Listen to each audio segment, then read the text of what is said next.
ವಿಜಯಪುರದಲ್ಲಿ ಕೆಲವು ಶಾಲೆಗಳ ವಸತಿ ಶಾಲೆಗಳ ಪ್ರವೇಶ ದ್ವಾರದಲ್ಲಿ ಬರೆಯಲಾಗಿದ್ದಂತಹ ಜ್ಞಾನ ದೇಗುಲವಿದು ಕೈ ಮುಗಿದು ಒಳಗೆ ಬಾ ಅನ್ನೋ ಸಾಲನ್ನ ಬದಲಾಯಿಸಿ ಜ್ಞಾನ ದೇಗುಲವಿದು ಧೈರ್ಯವಾಗಿ ಪ್ರಶ್ನಿಸಿ ಅಂತ ಮಾಡಿರೋದು ಚರ್ಚೆಗೀಡಾಗಿದೆ.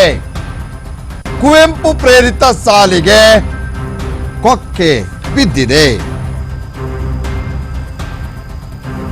ಹಾಗಾದರೆ ಘೋಷವಾಕ್ಯ ಬದಲಿಸಿ ರಾಷ್ಟ್ರಕವಿಗೆ ಅವಮಾನ ಮಾಡುವ ಯತ್ನ ನಡೀತಾ? ಜ್ಞಾನ ದೇಗುಲವಿದು ಕೈ ಮುಗಿದು ಒಳಗೆ ಬಾ ಘೋಷವಾಕ್ಯದಲ್ಲಿ ತಪ್ಪೇನು? ಜ್ಞಾನ ದೇಗುಲವಿದು ಧೈರ್ಯವಾಗಿ ಪ್ರಶ್ನಿಸು ಅನ್ನೋ ಅರ್ಥ ಏನು? ಮೊರಾರ್ಜಿ ದೇಸಾಯಿ ವಸತಿ ಶಾಲೆಗಳ ಮೇಲಿನ ಘೋಷವಾಕ್ಯ ಬದಲಾಯಿಸಿಬಿಟ್ಟಿದ್ರು. ಅಧಿಕಾರಿಗಳ ಎಡವಟ್ಟ, ಸಚಿವರ ಮೌಖಿಕ ಆದೇಶನ, ಅಧಿವೇಶನದಲ್ಲೂ ಕೂಡ ಇದೇ ಘೋಷವಾಕ್ಯದ ಸಂಘರ್ಷ ಪ್ರತಿಧ್ವನಿಸಿದೆ. ಸರ್ಕಾರದ ಕೆಲಸ ದೇವರ ಕೆಲಸ ಅನ್ನೋ ವಾಕ್ಯ ತೆಗೆಸ್ತೀರಾ? ಸರ್ಕಾರದ ಎಡವಟ್ಟಿಗೆ ಅಧಿವೇಶನದಲ್ಲಿ ಬಿಜೆಪಿ ಕೆಂಡಾಮಂಡಲವಾಗಿದೆ. ನೋಡಿ ಇಲ್ಲಿ ಜ್ಞಾನದ ಇದು ಮತ್ತೆ ಆಮೇಲೆ ಚೇಂಜ್ ಮಾಡಿದ್ದು, ಇದನ್ನ ಎಲ್ಲ ಸುದ್ದಿ ಆದ ನಂತರ ಮತ್ತೆ ಚೇಂಜ್ ಮಾಡಿರೋದು. ಇದನ್ನ ಜ್ಞಾನ ದೇಗುಲವಿದು ಕೈ ಮುಗಿದು ಒಳಗೆ ಬನ್ನಿ ಅಂತ ಹೇಳಿ ಮೊದಲು ಇದೇ ಇತ್ತು. ಆಮೇಲೆ ಇದನ್ನ ಮಾಡಿದ್ರು, ಜ್ಞಾನ ದೇಗುಲವಿದು ಧೈರ್ಯವಾಗಿ ಪ್ರಶ್ನಿಸಿ ಅಂತ ಹೇಳಿ ಬದಲಾಯಿಸಿದ್ರು. ಆಮೇಲೆ ಎಲ್ಲ ವಿರೋಧ ವ್ಯಕ್ತವಾದ ನಂತರ ಪುನಃ ಅದನ್ನ ಬದಲಿಸಿ ಜ್ಞಾನ ದೇಗುಲವಿದು ಕೈ ಮುಗಿದು ಒಳಗಡೆ ಬನ್ನಿ ಅನ್ನುವ ವಾಕ್ಯವನ್ನ ಮತ್ತೆ ಬದಲಿಸಿದ್ದಾರೆ. ಈಗ ನಾವು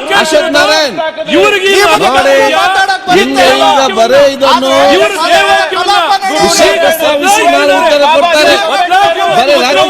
ಚರ್ಚೆ ಬೇಡ. ಈಗ ಸಾವಿತ್ರಿಬಾಯಿ ಎಲ್ಲರಿಗೂ ಅವಮಾನ ಮಾಡಿದವರು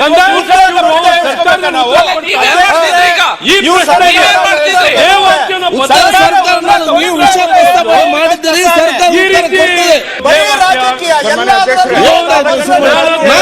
ಕೊಡ್ತಾರಲ್ಲ ನೋಡಿ, ನೀವು ವಿಷಯ ಪ್ರಸ್ತಾವನೆ ಮಾಡಿದ್ದೀರಿ, ನಾಳೆ ಉತ್ತರ ಕೊಡ್ತಾರೆ, ಆಗ ಚರ್ಚೆ ಮಾಡಿ. ಆಯ್ತು, ಅಜೆಂಡಾ ಸೂಚನೆ ನಾಳೆ ಉತ್ತರ ಮಾಡಿ. ಸ್ವಾಮಿ ಏನನ್ನು ಪ್ರಶ್ನೆ ಮಾಡೋದು ಹೇಳಿ, ಏನನ್ನು ಪ್ರಶ್ನೆ ಮಾಡೋದು? ಈಗ ಕೊಡ್ತಾರೆ, ನಾಳೆ ಕೊಡ್ತಾರೆ. ಆಯ್ತು, ಸರ್ಕಾರದ ಕೆಲಸ ದೇವರ ಕೆಲಸ ಅಂತ ಹಾಕಿದ್ದಾರೆ. ಉತ್ತರ ದಿಕ್ಕಿಗೆ ಧರ್ಮೋ ರಕ್ಷತೆ ರಕ್ಷಿತ ಅಂತ ಹಾಕಿದ್ದಾರೆ. ಇದನ್ನ ಕಿತ್ತಾಕ್ಬಿಡ್ತಾರ. ಯಾರೋ ಒಬ್ಬ ಪ್ರಿನ್ಸಿಪಲ್ ಸೆಕ್ರೆಟರಿ ಬಂದ್ಬಿಟ್ಟು ತೆಗಿ ಅಂತ ಹೇಳಕ್ ಅವ್ರು ಯಾರು? ಈಗ ನೀವು ವಿಧಾನಸಭೆಯಲ್ಲಿ ಚರ್ಚೆ ಮಾಡೋದಾದ್ರೆ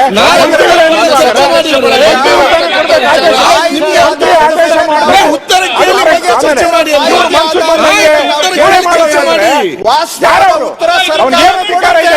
ನಾಳೆ ಉತ್ತರ ನೀವು ಜೀರೋ ಪ್ರಸ್ತಾವನೆ ಮಾಡಿದ್ದೀರಿ, ನಾಳೆ ಸರ್ಕಾರ ಉತ್ತರ ಕೊಡ್ತದೆ, ಅದರಿಂದ ಚರ್ಚೆ ಮಾಡುವ. ಆಯ್ತು, ನಾಳೆ ನೋಡುವ. ಆಯ್ತು, ನಾಳೆ ಉತ್ತರ ಕೊಡ್ತಾರೆ. ಜ್ಞಾನ ದೇಗುಲವಿದು ಕೈ ಮುಗಿದು ಒಳಗೆ ಬಾ ಎಂಬ ಘೋಷವಾಕ್ಯವನ್ನು ಜ್ಞಾನ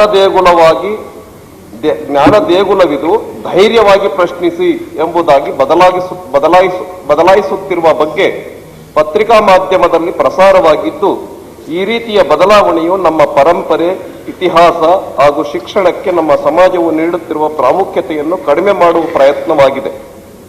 ಜ್ಞಾನ ದೇಗುಲವಿದು ಕೈ ಮುಗಿದು ಒಳಗೆ ಬಾ ಎಂಬ ಘೋಷವಾಕ್ಯವು ರಾಷ್ಟ್ರಕವಿ ಕುವೆಂಪುರವರ ಪದ್ಯದ ಸಾಲುಗಳಿಂದ ಪ್ರೇರಣೆ ಪಡೆದು ಈ ಘೋಷವಾಕ್ಯ ಬರೆಯಲಾಗುತ್ತಿತ್ತು.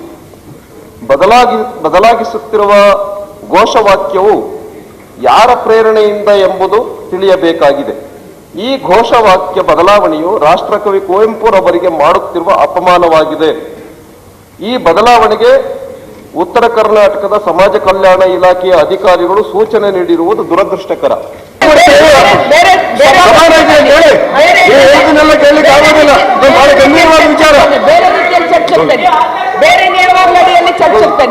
ಪ್ರಧಾನ ಕಾರ್ಯದರ್ಶಿಯಾಗಿ ಅವರು ಬದಲಾವಣೆ ಆಗಿದ್ದಾರೆ ಅಂತೇಳಿ ಪ್ರಪಂಚನೇ ಬದಲಾವಣೆ ಆಗಬೇಕು ಅನ್ನೋ ಹೇಳಿಕೆಯನ್ನು ಕೊಟ್ಟಿದ್ದಾರೆ. ಕುವೆಂಪು ಅವರ ವಾಕ್ಯ ಜ್ಞಾನ ದೇಗುಲ ಅನ್ನೋವಂಥದ್ದು, ಕೈ ಮುಗಿದು ಒಳಗೆ ಬನ್ನಿ ಅನ್ನೋದು,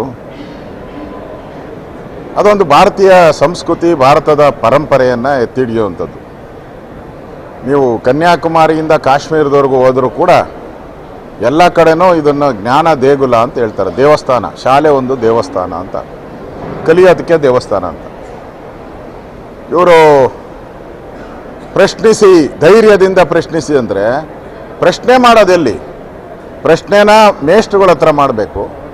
ಪ್ರಶ್ನೆಯನ್ನು ಯಾವ ಪಾಠ ಅರ್ಥ ಆಗಲ್ಲೋ ಅಲ್ಲಿ ಪ್ರಶ್ನೆಯನ್ನು ಮಾಡಬೇಕು. ಅದನ್ನು ಬಿಟ್ಟು ಕುವೆಂಪು ಅವರ ಈ ವೇದವಾಕ್ಯವನ್ನು ತೆಗೆದುಹಾಕುವಂಥದ್ದು ಇದೊಂದು ಕೆಟ್ಟ ಸಂಸ್ಕೃತಿಯನ್ನು ಸರ್ಕಾರ ಮಾಡಿದೆ. ನನಗನ್ಸುತ್ತೆ ಇದರಿಂದ